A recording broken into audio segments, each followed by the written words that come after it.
Hello everyone. तो आज हम class ninth English CBSE moments का जो लास्ट चैप्टर है द बैगर, आज हम पढ़ेंगे वो।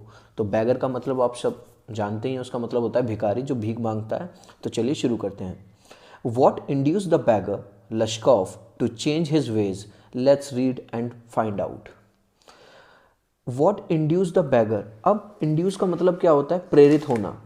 कि ऐसा क्या हुआ, क्या मोटिवेशन उस बैगर को मिला कि उसने अपने जो तौर तरीके थे ज़िंदगी बिताने के वो बदल दिए।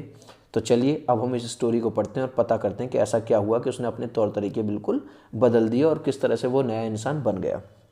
आगे पढ़ने से पहले मैं आप सबको बता दूं, ये स्टोरी एक भिखारी की है, जैसा कि नाम दिया गया है, जो कि पहले भिखारी होता है, तरह तरह के झूठ बोलता है और फिर बाद में वो अच्छा पर्सन बन भी जाता है और उसे कुछ डेजिग्नेशन मतलब काम धंधा भी मिल जाता है।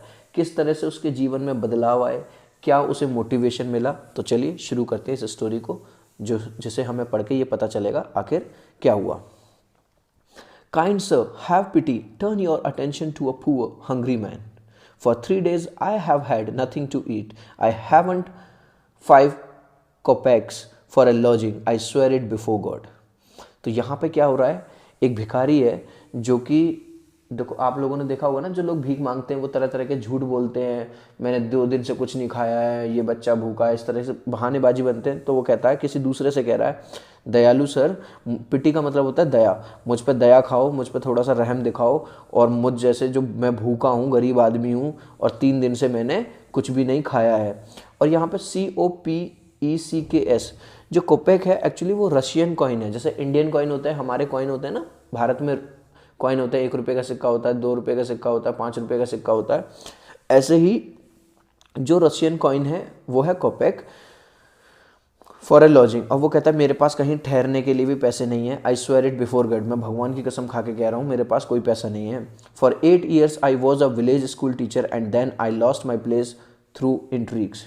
अब वो कहता है, वो जो भिखारी है वो कह रहा है कि 8 सालों तक मैं एक स्कूल में टीचर था, मैं एक अध्यापक था, और लेकिन लोगों ने मेरे खिलाफ षड्यंत्र रचा, और उस षड्यंत्र यानी कि साजिश रची ऐसी मेरे खिलाफ कि मुझे स्कूल से निकाल दिया गया। I fell a victim to calumny. अब कैलमी का मतलब क्या होता है? The making of false and defamatory statements. मतलब लोगों ने मेरे खिलाफ क्या रची, साजिश चली, मेरे खिलाफ कुछ ऐसे स्टेटमेंट दिए, मेरी रेपुटेशन को ख़राब कर दिया। It is a year now since I have had anything to do. अब वो कहता है, लगभग सर 1 साल हो गया और 1 साल से मेरे पास कोई काम धंधा नहीं है, मैंने कुछ काम नहीं किया। द एडवोकेट सारजी looked at the ragged fawn-colored overcoat of the suppliant, at his full drunken eyes, at the red spot on either cheek, and it seemed to him as if he had seen this man somewhere before. अब जिस आदमी से वो प्रार्थना कर रहा था bagger, उनका नाम क्या है? सरजी है। अब सरजी ने उसे देखा।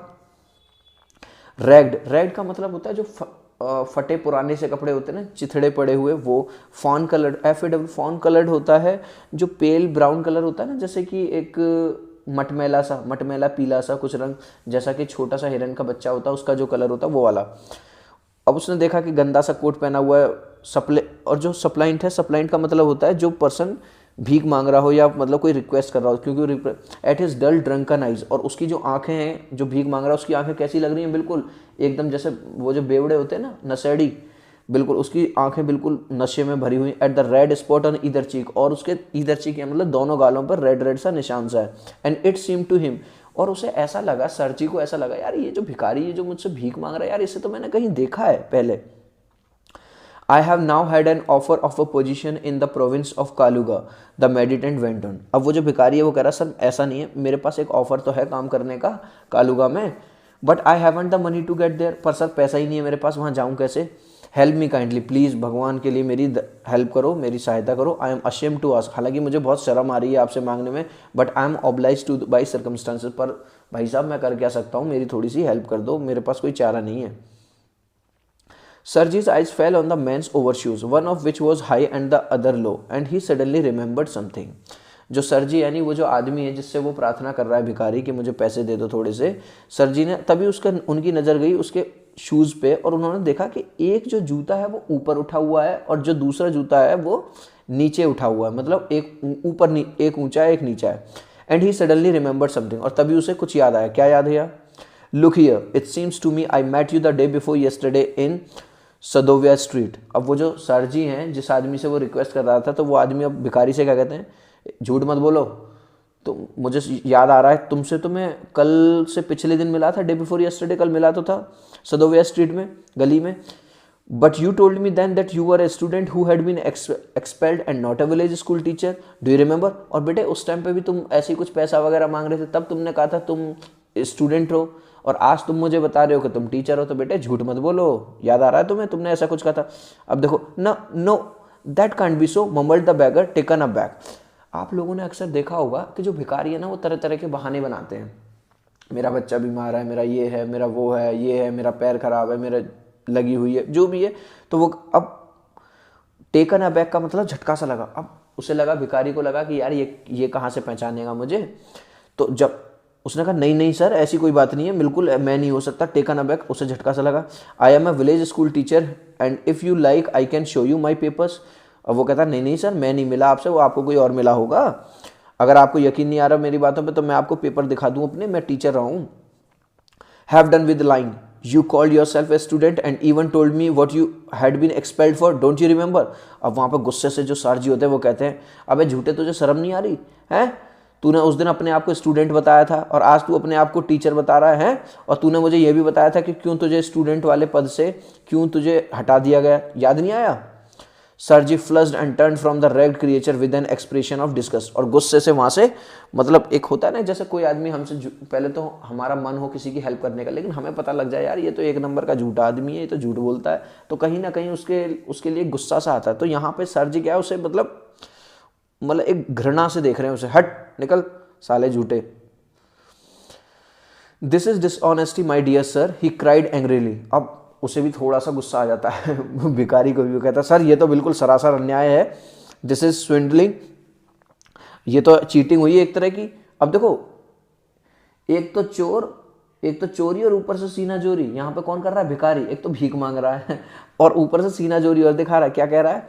सर ये तो चीटिंग है, I shall send the police for you, damn you. कर रहा है, आप मुझ पे ऐसा आरोप कैसे लगा सकते हो, मैं तुम पे पुलिस भेजूंगा। देख रहे हो यहाँ पे चोर कह रहा है, अभी थोड़ी देर पहले भीख मांग रहा था, अब उसने ये कह दिया कि भाई मैंने तो तुझे अभी 2 दिन पहले देखा ही था, तो उस टाइम पे तू अपने आप को स्टूडेंट बता रहा था।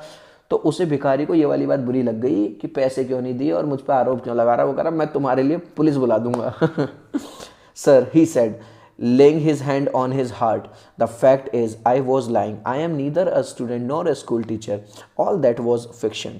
अब उसे समझ में आ जाता है यार ये तो नहीं मान रहा। अब वो कहता सर, अपने हाथ को अपने दिल पे रख के कहता, देखो सर आपको दिल की बात बताऊं, सच्ची बात बताऊं सर जी, ना तो मैं कोई स्टूडेंट हूँ और ना ही मैं कोई स्कूल टीचर हूँ, ये सब फिक्शन है। फिक्शन का मतलब झूठी बातें हैं, इसमें कोई सच्चाई नहीं है। Formerly I sang in a Russian choir. देखो CHOIR ये वाला जो वर्ड है, इसे काफ़ी लोग गलत पढ़ते हैं, इसे क्वायर या चोयर इसे पढ़ते हैं क्वायर। क्या पढ़ते हैं? क्वायर। और क्वायर कौन होता है? जो किसी बैंड का हिस्सा होता है ना, बैंड में जो गाते हैं, जैसे 6 लोग हैं तो उस choir. Formerly I sang in a Russian choir and was sent away for drunkenness. अब वो कह रहा है कि सर असली बात तो ये है कि मैं रशियन क्वायर में था, मतलब गाना वाना गाता था उन बैंड में, और मुझे क्योंकि मैं बहुत ज़्यादा शराब पीता था, उस पीने की वजह से मुझे निकाल दिया गया है। But what else can I do? अब सर आप ही बताओ मैं क्या कर सकता हूँ। I can't get along without lying. अब सर अगर मैं झूठ ना बोलूँ तो कोई मेरी हेल्प नहीं करेगा, तो बताओ जी मैं क्या करूँ, मेरी स्थिति ऐसी है। No one will give me anything when I tell the truth, what can I do? Sir ji मैं क्या बताऊँ आपको अपनी स्थिति, अगर मैं सच बोलूँ तो कोई मुझे कुछ नहीं देगा, इसलिए मुझे ये झूठ बोलना पड़ता है, क्या करूँ मैं? What can you do? You ask what you can do, cried Sergei coming close to me. क्या कर सकते हो तुम? क्या कर सकते हो? पूछो तुम अपने आप से, देखो तुम क्या कर सकते हो। Work, that's what you can do. भैया काम, अब जैसे होता है ना, कभी कभी हम लोग भिखारियों को ही समझाते हैं, कभी कभी तो ऐसा होता है कोई बूढ़ा आदमी है या सचमुच में तो हमें लगता है चलो इसकी हेल्प कर देनी चाहिए, लेकिन सच कभी कभी आप लोगों ने देखा होगा कि एकदम जवान लड़का 25 साल का, 28 साल का, 24 साल का, जिनके काम करने की उम्र है, वो भीख मांगते हैं। तो कभी कभी हम लोग क्या करते हैं, या हमारे मम्मी पापा क्या करते हैं, उन्हें मतलब डांट लगा देते हैं कि तुम लोग कोई काम धाम नहीं कर सकते, सुबह सुबह आ जाते हो। तो ऐसे ही वो कह रहे हैं, अरे भैया कुछ काम धाम करो, उससे पैसा कमाओ। Work, yes I know that myself, but where I can find work. अब वो कहता है सर ठीक है जी, काम तो कर लूँगा, पर मुझे कोई काम मिले तो सही। How would you like to chop wood for me. अब वो कह देता है, जो सार्जी है वो कह देता है तुम मेरे लिए लकड़ियाँ काट सकते हो क्या।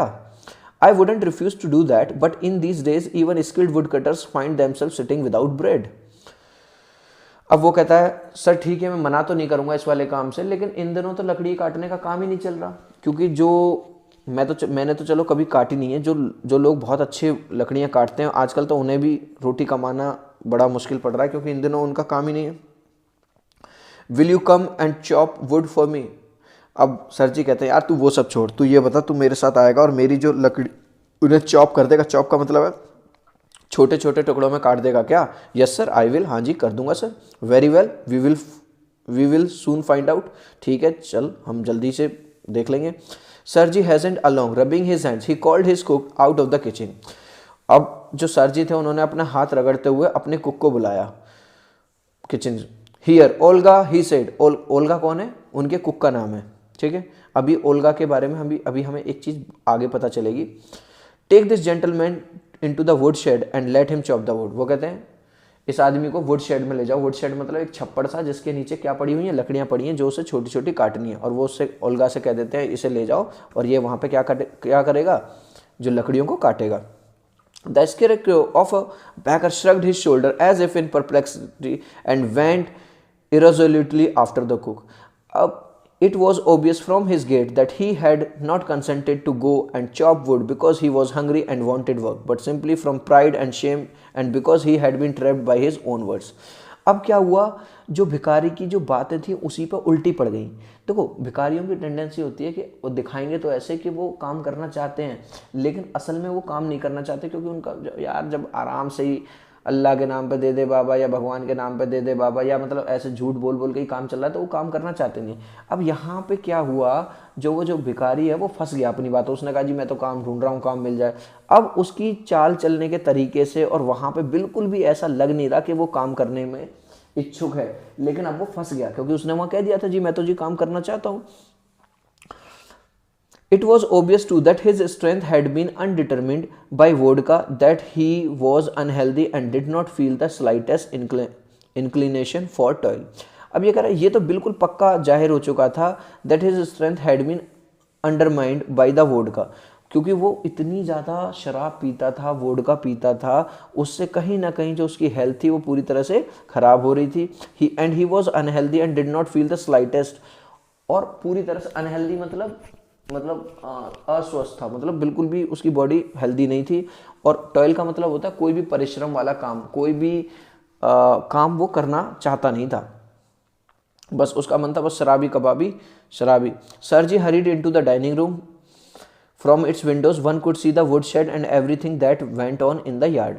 सर जी कहाँ चले गए, अपने डाइनिंग रूम में चले गए। भाई उसे काम पे लगा के, वो तो बड़े आदमी, वो तो काम पे लगा के उसे चले गए। और विंडो से उन्हें क्या दिखता था, वुड शेड दिखता था, और उसका जो यार्ड था जहाँ पे वो वुड चॉपिंग वाला काम है वो सब उन्हें दिखाई देता रहता था।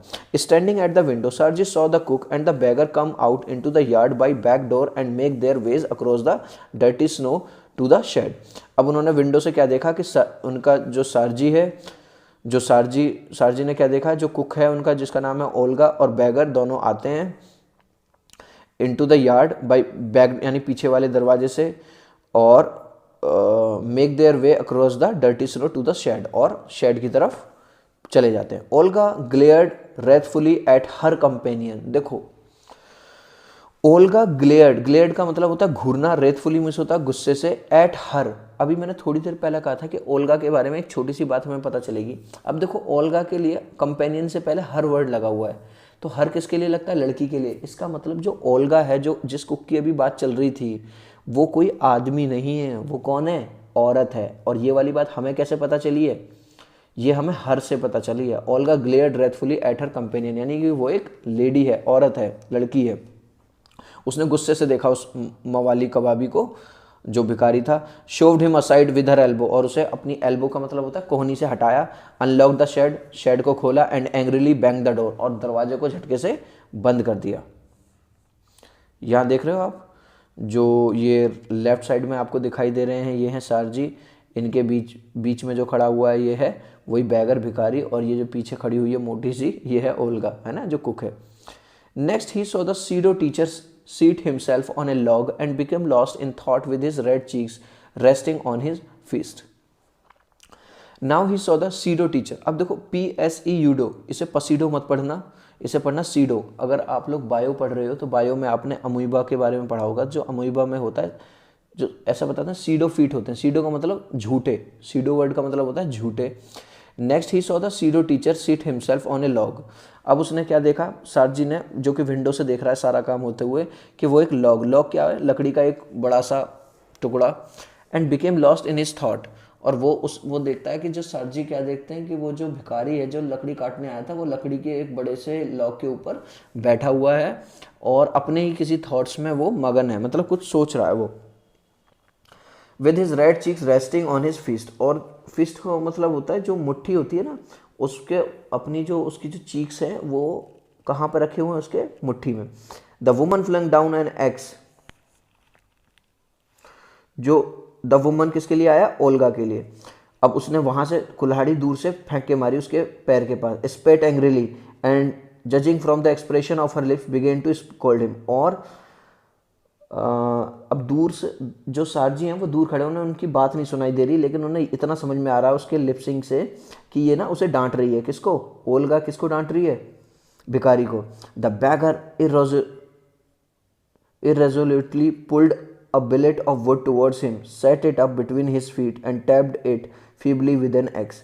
अब वो जो भिखारी था उसने वो लकड़ी ली, अपने पैरों के बीच में रखी और उस पर लकड़ी काटने की कोशिश करी। किससे, उस कुल्हाड़ी से, मतलब टैप करने। The billet wavered and fell down.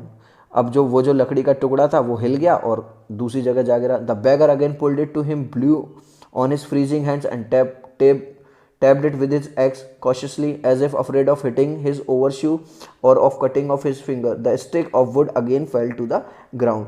अब उसने दोबारा से वो लकड़ी ली, फिर से बीच में फंसाने की। देखो आपने देखा भी होगा, अगर आप लकड़ी को काटने की कोशिश करोगे तो उसे नीचे से भी पकड़ना पड़ता है ताकि वो इधर उधर भागे ना और आसानी से कट जाए। तो अब यहाँ पे क्या है, वो एक नंबर का पियक्कड़ है, बेवड़ा है, शराबी है। तो अब वो ये, एक तो उसमें अंदर ताकत नहीं है, क्यों, उसने कभी इस तरह का कोई काम किया नहीं है, उसने कभी लकड़ी काटी नहीं है। तो अब वो कर रहा है तो बार बार लकड़ी इधर से उधर भाग रही है। The sirji's anger had vanished and he now began to feel a little sorry and ashamed of himself of having set a spoiled drunken, perhaps sick man to work at menial labor in the cold. अब जो सरजी थे वो कोई ख़राब आदमी नहीं है। उन्होंने अभी थोड़ी देर पहले इसे डांटा था, किसको, इस भिखारी को बहुत ज़्यादा डांटा था। किस बात के लिए, कि साले तुम्हें कोई शर्म वरम नहीं आती, कुछ काम धाम कर लिया करो, ये वो, उसे बहुत सुनाया। लेकिन अब ना उनका जो गुस्सा है वो गायब हो चुका है। वैनिश का मतलब होता है गायब हो जाना। और उन्हें ना कहीं ने थोड़ा सा अपने आप पे ही थोड़ी शर्म सी फील हो रही है, यार मैंने इस लड़के को कुछ ज़्यादा ही डांट दिया क्या, और मैं इतनी ठंड के अंदर इससे लकड़ियाँ कटवा रहा हूँ, यार ये अच्छी बात नहीं है। ऐसा वो अपने आप सोच रहे हैं मन ही मन में। An hour later, Olga came in and announced that the wood had been chopped. 1 घंटे बाद जो ओल्गा, जो कि उनकी कुक थी, वो आती है इनके पास, सरजी के पास, और कहती है जी आपने जिस आदमी को भेजा था जी लकड़ी काटने का जी काम दिया था वो हो गई हैं। Good, give him half a ruble, said सरजी। सरजी कहते हैं उसे आधा रूबल दे दो, ठीक है, ये भी करेंसी है, पैसे हैं। If he wants, he can come back and cut wood on the first day of the each month and we can always find work for him. और उससे कहते हैं कि ओल्गा से कि भाई उससे ये कह दो कि अगर उसे हर महीने की शुरुआत में पहले दिन अगर वो आ जाए तो हम उसे ये लकड़ी काटने वाला काम दे सकते हैं और इसके बदले में उसे कुछ ना कुछ पैसा मिल जाएगा और हम उसे कुछ और भी काम दे सकते हैं। On the first of the month the waif made his appearance. Waif का मतलब होता है अ होमलेस पर्सन, जिसके पास कोई घर ना हो। तो महीने के पहले दिन आ जाता था वो। And again earn half a ruble, फिर से उसने आधा रूबल कमा लिया, मतलब कुछ काम किया होगा। Although he could बेयरली stand on his legs, वो मुश्किल से ही अपने लेग्स पे खड़ा हो पा रहा था। यहाँ पे इस सेंटेंस से क्या पता चलता है कि वो बहुत ज़्यादा कमज़ोर था। From that day on he often appeared in the yard and every time work was found for him. और उसके दिन के बाद से वो अक्सर यार्ड में आ जाता था, वहाँ पे ग्राउंड में, और उसके लिए कुछ ना कुछ काम होता ही था। Now he would shovel snow. अब देखो, जो जहाँ पे बहुत ज़्यादा ठंड पड़ती है तो वहाँ बर्फ़ गिरती है, तो बर्फ़ गिरती है, अगर बर्फ़ गिर जाएगी हमारे घर के बाहर तो हमारा आने जाने का रास्ता ब्लॉक हो जाएगा। तो वो क्या करता था भाई, जो सरजी थे उससे वो बर्फ़ हटवाते थे और उसके बदले उसे कुछ पैसे देते थे। Now put to the wood shed in order, और जो वुड के जो शेड थे उन्हें ऑर्डर में लगा देता था। Now beat the dust out of the rugs, और जो पैर पोंछने के लिए जो कपड़े वगैरह रग्स वगैरह होते हैं ना, उनमें से मतलब धूल धक्कड़ निकाल देता था एंड मैट्रेस को साफ़ कर देता था। कहने का मतलब ये है कि उस भिखारी ने काम तो शुरू किया वुड चॉपिंग से, लेकिन अब जब भी वो आता था उससे कुछ दूसरे काम करवा लिए जाते थे, जिससे कहीं ना कहीं एक तरह से हेल्प हो रही थी उसकी, उसे कुछ छोटा मोटा पैसा मिलता जाता था। Every time he received from 20 to 40 कोपेक्स, और उसे कुछ पैसे, यानी कोपेक्स का मतलब भी पैसे ही है, कुछ पैसे उसे मिल जाते थे। And once even a pair, देखो मैं आपको यहाँ पे एक चीज़ क्लियर कर दूँ, जो रूबल है और कोपेक है, जो एक रूबल के अंदर 100 कोपेक्स होते हैं, जैसे 1 रुपये के अंदर 100 पैसे होते हैं ना हमारे यहाँ, तो पैसा छोटी करेंसी है और रुपया बड़ी करेंसी है। ऐसे ही जो कोपेक्स है वो छोटी करेंसी है और रूबल है बड़ी। And once even a pair of old trousers were sent to, और कभी एक बार उसके लिए जैसे हमारे घर में कोई पुराने दुराने कपड़े होते हैं और हमारे घर में कोई नौकर वगैरह होता है, तो हम सोचते हैं चलो यार इसे दे दो, इसका काम बन जाएगा, तो उसके लिए 1-2 बार एक दो वो भी भेजी गई, पैंट वगैरह भी भेजी। When Sarji moved into another house, he hired him to help in the packing and hauling of the furniture. जब उन्हें घर बदलना था सारजी को, तो उन्होंने उसे दोबारा हायर किया, किसके लिए, कि भाई मेरी हेल्प करवाओ किसमें, पैकिंग करने में और फर्नीचर को एक जगह से दूसरी जगह ले जाने में। This time the वेफ was sober, gloomy and silent. इस बार वो बिल्कुल चुपचाप था, कुछ बोल नहीं रहा था। ही हार्डली टच द फर्नीचर, उसने फर्नीचर को ठीक से छुआ भी नहीं। And walked behind the wagons hanging his head, not even making a pretence of appearing busy. और वो जो वैगन्स, जो भी गाड़ियाँ वगैरह आई थी, बस उनके पीछे पीछे चल रहा था, मतलब काम धाम नहीं कर रहा था कुछ, बस। He only shivered in the cold and became embarrassed when the carter jeered at him for his idleness, his feebleness and his tattered fancy overcoat. वो मतलब ठंड से कांप रहा था, और जब उसकी हंसी उड़ाई गई इस चीज़ के लिए कि यार ये कुछ काम धाम तो करता नहीं है, निकम्मा कहीं का, और उसके कोट के लिए भी उसे कहीं ना कहीं शर्म महसूस हुई। After the moving was over, sirji sent for him. जब ये जो सामान इधर से उधर रखने वाला काम हो गया, सारजी ने उसे बुलाया और उससे क्या कहा, well I am happy that my words have taken effect, he said, handing him a rouble. वो कहते हैं, जो सारजी हैं, कहते हैं यार चलो मैं इस चीज़ के लिए खुश हूँ बेटे कि मेरे जो शब्द थे, मैंने तुम्हें उस दिन इतना डांटा पीटा, जो भी है तुम्हें दुत्कारा, तुम्हारी इंसल्ट करी, लेकिन मैं खुश हूँ कि अब तुम्हारे जीवन में कुछ बदलाव तो आया। ये लो 1 रूबल उसे देते हैं। Here is for your pains, I see you are sober and have no objection to work, what's your name. अब पहली बार सरजी उससे उसका नाम पूछते हैं, क्योंकि अब उन्हें लगता है यार ये लड़का अच्छा है काम का। और लश्कॉफ, अब जो भिखारी है, अब देखो आप लोगों को ये नाम याद रखना पड़ेगा। कुक का नाम क्या था, ओल्गा। इनका नाम क्या है, इस पर्सन का, सरजी। और ये जो भिखारी है इसका नाम क्या है, Lushkoff. Well Lushkoff, I can now offer you some other cleaner employment, can you write. अब वो कहते हैं यार अगर मैं तुम्हें कोई दूसरा काम दे सकता हूँ जो कि इससे बढ़िया काम है, ये बताओ तुम्हें लिखना आता है क्या, लिख सकते हो क्या। आई कैन, वो कहता है हाँ जी सर मैं तो लिख सकता हूँ। Then take this letter to a friend of mine tomorrow and you will be given some copying to do. Work hard, don't drink and remember what I have said to you. Goodbye. तो फिर वो कहता है अगर तुम लिख सकते हो तो ये लेटर ले जाओ मेरे दोस्त के पास कल, और उसे वो वहाँ पे तुम्हें कुछ कॉपी करने वाला काम दे देगा। मतलब एक पेपर पे कुछ लिखा होगा, वही तुम्हें दूसरे पेपर पे कॉपी करना है, यानी लिखना है। और खूब कठिन परिश्रम करना, और याद रखना पीना मत, तुम बेवड़े मत बन जाना बेटे दोबारा से।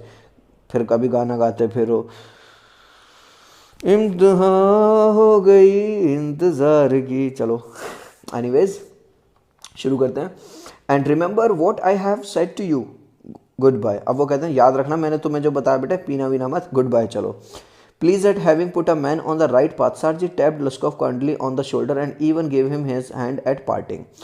अब कहीं ना कहीं सारजी के दिमाग में ये वाली बात चल रही है कि यार मैंने एक इंसान को जो भीख मांगता था उसे कितना काबिल बना दिया कि आज वो ऐसे हो गया। तो उनके मन में एक सेटिस्फेक्शन है, और वो हाथ भी मिलाते हैं और उसके शोल्डर पे एक टैप करते हैं, शाबाशी वाला। पार्टिंग का मतलब होता है जब वो लोग बिछड़ रहे होते हैं, मतलब वो जा रहा होता है। Lushkoff took the letter and from that day forth came no more to the yard for work. Lushkoff वो लेटर ले लेता है और उस दिन के बाद से वो कभी भी यार्ड में काम करने के लिए नहीं आया। 2 years went by. Then one evening the Sarji was standing at the ticket window of a theatre paying for his seat. He noticed a little man beside him with a coat collar of curly fur and worn seal skin cap. 2 साल बीत गए। अब एक दिन 2 साल बाद क्या होता है, सरजी जो थे कोई पिक्चर वगैरह मूवी वगैरह देखने गए होंगे थिएटर में, तो वो अपनी सीट के लिए कोई टिकट वगैरह ले रहे थे। तभी उन्होंने देखा कि एक आदमी उनके बगल में खड़ा हुआ है जिसने कोट पहना हुआ है कॉलर वाला, करली फर है उसमें और कैप लगाई हुई है। This little individual timidly asked the ticket seller for a seat in the gallery and paid for it in the copper coins. और ये जो आदमी आया था छोटा सा, ये भी टिकट खरीद रहा था और गैलरी वाली टिकट खरीद रहा था और इसने पैसे भी दिए कॉपर कॉइन्स में। देखो कॉपर कॉइन्स से यहाँ पे पता चल रहा है कि कोई अच्छे खासे पैसे दिए। लश्कोफ, इज दैट यू? क्राइड सरजी। अब सरजी ने कहा, थोड़ा सा ऐसा होता है ना जैसे हमें किसी पे डाउट होता है कि ये तो वो वाला आदमी। लश्कोफ, तुम हो क्या? Cried Sergei, recognise the little man his former wood chopper. उसने पहचान लिया सरजी ने, अरे ये तो वही आदमी है जो मेरे यहाँ लकड़ी काटता था 2 साल पहले। How are you, what are you doing? अरे कैसे हो तुम, और बताओ क्या कर रहे हो? How is everything with you, कैसा चल रहा है सब? All right, I am notary now and I am paid 35 roubles a month. और वो कहता है सर बहुत सब बढ़िया चल रहा है और अब मैं नोटरी बन गया। नोटरी होते हैं वकील होते हैं, नोटरी भी वकील लॉयर काइंड ऑफ होते हैं, और मुझे अब 35 रूबल मिलते हैं। तो देखो जहाँ उसे आधा रूबल मिलता था, कोपेक्स मिलते थे, जरा सा पैसा मिलता था, और अब वो क्या बन गया, नोटरी बन गया और 35 रूबल्स मिलते हैं। Thank heaven, that's fine, I am delighted for your sake, I am very very glad Lushkoff. अब वो कहता है कि थैंक गॉड, मुझे इतनी ज़्यादा खुशी हो रही है लश्कोफ तुम्हें देख के कि मैं तुम्हें बता नहीं सकता। देखो यहाँ पे जो सारजी हैं वो बहुत अच्छे इंसान हैं। उन्हें बहुत खुशी हो रही है कि एक लड़के को, जिसे मैंने सड़क से जो भीख मांगता था, झूठ बोलता था, वहाँ से उठा के, और आज वो बंदा यहाँ पहुँच गया। You see you are my godson, in a sense I gave you push along the right path, you know, do you remember what a roasting I gave you. अब वो कहता है कि तुम मेरे एक तरह से गॉड सन हो। कैसे? तुम्हें याद है मैंने तुम्हें, भले से मैंने तुम्हारी इंसल्ट तो की थी, मैंने, रोस्टिंग का मतलब है यहाँ पे इंसल्ट करना, लेकिन उसी पुश की वजह से अगर मैंने तुम्हें ना किया होता तो तुम आज यहाँ तक ना पहुँचते। Do you remember I nearly had you sinking into the ground at my feet that day, thank you old man for not forgetting my words. अब वो कहता है, जो सारजी कह रहा है, मैं तुम्हें थैंक यू करता हूँ कि तुमने मेरे वर्ड्स को फॉलो किया और तुम उन वर्ड्स को भूले नहीं। Thank you too, said Lushkoff, if I hadn't come to you then I might still have not been calling myself a teacher और a student to this day. Yes, by flying to your protection, I dragged myself out of a pit. अब वो कहता है, लश्कोफ कहता है, sir आपको मैं धन्यवाद करता हूँ, क्योंकि अगर मैं आपके पास ना आता और आप मुझे इस तरह से पुश ना करते, मेरी बेइज्जती ना करते, तो अभी तक हो सकता है शायद मैं भीख ही मांग रहा होता, उसी तरह के झूठ में बोल रहा होता जो मैं बोलता आया था। तो आपने मुझे वहाँ से निकाल लिया। आई एम वेरी ग्लैड इंडीड। अब वो जो सारजी है वो कहते हैं मैं बहुत ज़्यादा खुश हूँ। Thank you for your kind words and deeds, I am very grateful to you and to your cook, God bless that good and noble woman. अब देखो यहाँ पे कहानी में एक ट्विस्ट आया। वो ट्विस्ट क्या है? वो जो भिखारी जो अब नोटरी बन गया है लश्कोफ, वो कहता है थैंक यू, मैं बहुत ग्रेटफुल हूँ, मतलब आपने मेरी हेल्प करी, लेकिन ग्रेटफुल आपका भी हूँ क्योंकि आपने मुझे काम दिया, लेकिन आपकी जो कुक है, जो खाना बनाने वाली लेडी थी, यानी वो ओल्गा की बात कर रहा, उसका भी मैं बहुत ज़्यादा ऋणी हूँ। उस भगवान उसे आशीर्वाद दे, इतनी अच्छी औरत है वो। You spoke finally then and I shall be in डेब्ट to you my dying day, but strictly speaking it was your cook Olga who saved me.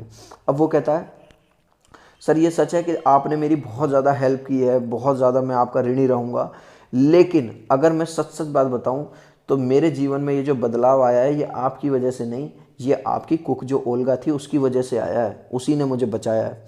How is that? अब यहाँ पे सारजी ना सोच में पड़ जाते हैं, यार ऐसा कैसे हो गया। अब वो बताता है When I used to come to your house to chop wood, she used to begin, oh you sot you, oh you miserable creature।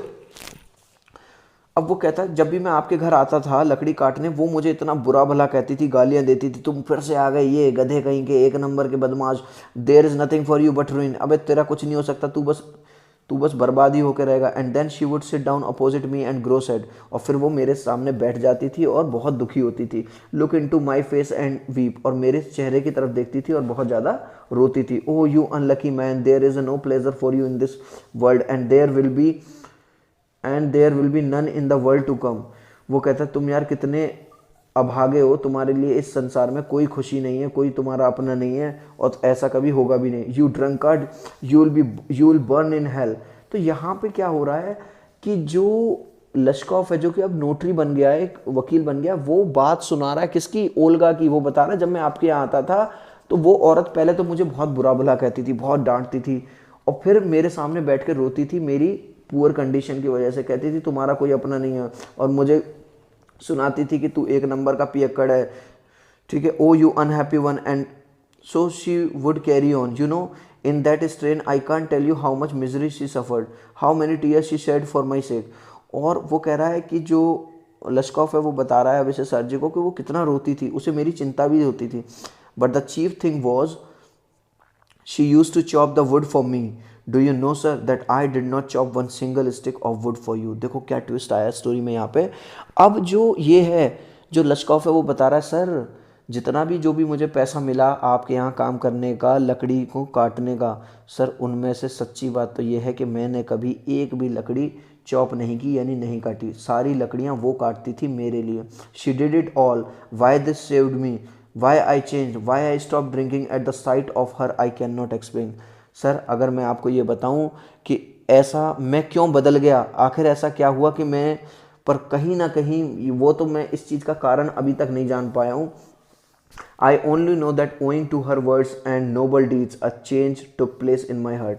पर मैं बस इतना चाहता हूँ, इतना कह सकता हूँ कि उसके शब्दों को, रोज़ उसके शब्दों को सुन सुनकर, उसके नोबल डीड्स, देखो नोबल डीड्स मतलब बहुत अच्छे काम। अब देखो वहाँ पे एक लेडी उस आदमी की हेल्प कर रही है बिना किसी स्वार्थ के। हम लोग कैसे, अगर हम किसी की हेल्प करेंगे तो बदले में कुछ चाहेंगे। A change took place in my heart. अब देखो HEART से हर्ट मत पढ़ना, इसे पढ़ते हैं हार्ट। कहीं ना कहीं उसकी ताने सुन सुन के कह लो, उसके काम को देख के मेरा दिल बदल गया। She said me right and I shell never forget it. उसने मुझे सही रास्ते पर ला दिया और मैं कभी इस बात को नहीं भूलूंगा। However it's time to go now, there goes the bell. और तभी फिर वो कहता है सर, अब कहने का मतलब यह है, जो लश्कॉफ है वो थैंक यू तो बोलता है सर जी को, पर वो कहता है सर आपका तो मैं रेडी रहूँगा ही, लेकिन जो मेन जो क्रेडिट है मेरे इस बदलाव के पीछे वो आपकी कुक जो ओल्गा है उसे जाता है। However it's time to go now. और वो कहता है सर चलो टाइम हो गया जाने का। There goes the bell, bell बज गई। तभी बेल बज जाती है और वो जो उसने टिकट ली थी, मतलब काय की टिकट ली थी, जो थिएटर में, लश्कॉफ bowed and departed the gallery, और वो सिर झुकाता है और गैलरी में चला जाता है। और यहीं पे स्टोरी ख़त्म हो जाती है।